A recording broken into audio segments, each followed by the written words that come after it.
মুখ্যমন্ত্রী দীঘা সফরের আগে প্রস্তুতি তুঙ্গে। পশ্চিমবঙ্গের মধ্যে অন্যতম পর্যটন কেন্দ্র হলো দীঘা।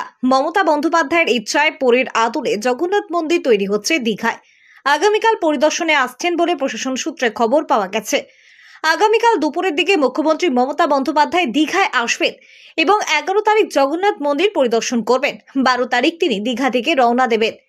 সূত্রে জানা গেছে, মুখ্যমন্ত্রী মূলত জগন্নাথ মন্দিরের কাজের অগ্রগতি দেখতে আসছেন এবং জগন্নাথ মন্দিরের এখনো পর্যন্ত ঠিক কি কি কাজ হয়েছে এবং কোন কোন কাজ এখনো বাকি রয়েছে তা দেখবেন।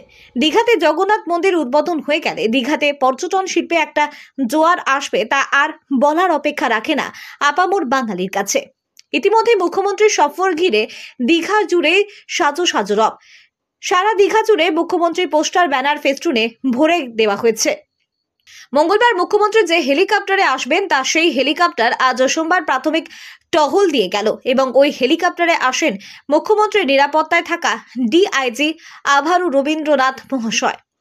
দীঘাতে হেলিকপ্টার দেখতে উৎসাহিত মানুষ ভিড় করে। এখনো পর্যন্ত মুখ্যমন্ত্রীর দীঘা সফরে ঠিক কি কি পর্যবেক্ষণ করবেন তা সরকারিভাবে না জানা গেলেও সূত্রে খবর, মূলত জগন্নাথ মন্দিরের কাজের গতি আনতেই এই সফর এবং জগন্নাথ ধামের মাসি বাড়ি ঠিক কোথায় হবে এবং সেখানে কি কি অসুবিধার কারণে কাজের অগ্রগতি হচ্ছে না তা তিনি নিজেই খতিয়ে দেখবেন। প্রশাসনের তরফে বেশ কিছু সিদ্ধান্ত নেওয়া হয়েছে মুখ্যমন্ত্রীর নিরাপত্তায়। তাছাড়া পর্যটকদের যাতে কোনো অসুবিধা না হয় সেদিকেও নজর রয়েছে প্রশাসনের।